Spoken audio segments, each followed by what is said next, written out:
it comes to college recruiting, there are many objectives up there for student athletes. The number one should be the name recognition. Number two, go to a place where you're actually gonna get to play and have fun. And number three, and most important, get 60, 70, 80% of your college education funded. No accent, come on. That's my hearing. A little bit, I always say to the parents, to the athletes, I love Division III, especially if you have a good GPA. If you have a good GPA and you're looking to play at the collegiate level, D1, D2, D3, there's not much of a difference between them. At least, if we talk about football, maybe basketball, they are the major two sports. But correct me if I'm wrong. I say all the time, go to Division III because they're looking for athletes no matter what. And if you have a good GPA and a good SAT, they will be able to give you, a very good, 80, 90, maybe a full ride because of the sports as well, even though it's not an athletic. So, financial aid scholarships, of course, and or otherwise. But it pains me to hear people say, and I'm a D1 coach, and I played D1. Mm-hmm. Big freaking deal. Mm-hmm. It really pains me to hear people say, or parents say, yeah, my kid got a Division I scholarship. I mean, that's not the purpose of going to college, and there are schools with just as good education and many times better athletic programs that are not in Division I. I'm always watching kids I went there to watch. I don't usually have time to just watch a game and pick someone out.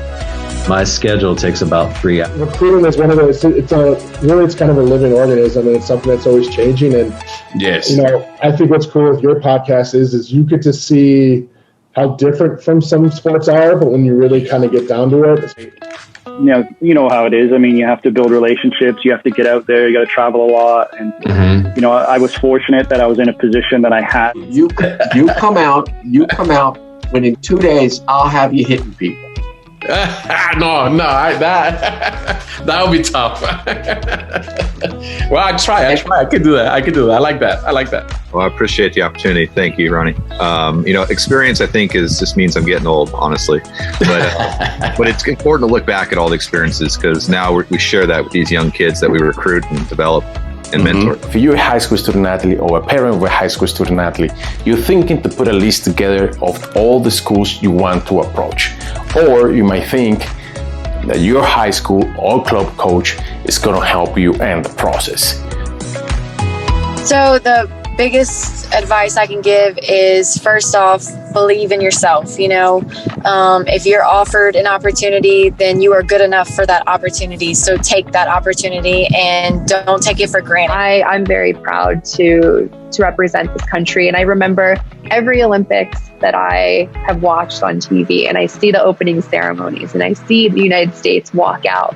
I would have this very strong visceral reaction. I would get goosebumps, I would get tears in my eyes because it's just such a beautiful moment. I mean, I wish I had someone that, was telling me this stuff when I was that age. It would just made me improve a lot faster. So if there are kids who listen, I'm willing to tell them everything that I've learned in my journey. So I think Tokyo did, the Olympics did this thing where you can only stay for 10 days. So preparation and then your competition days. The competition. Plus travel.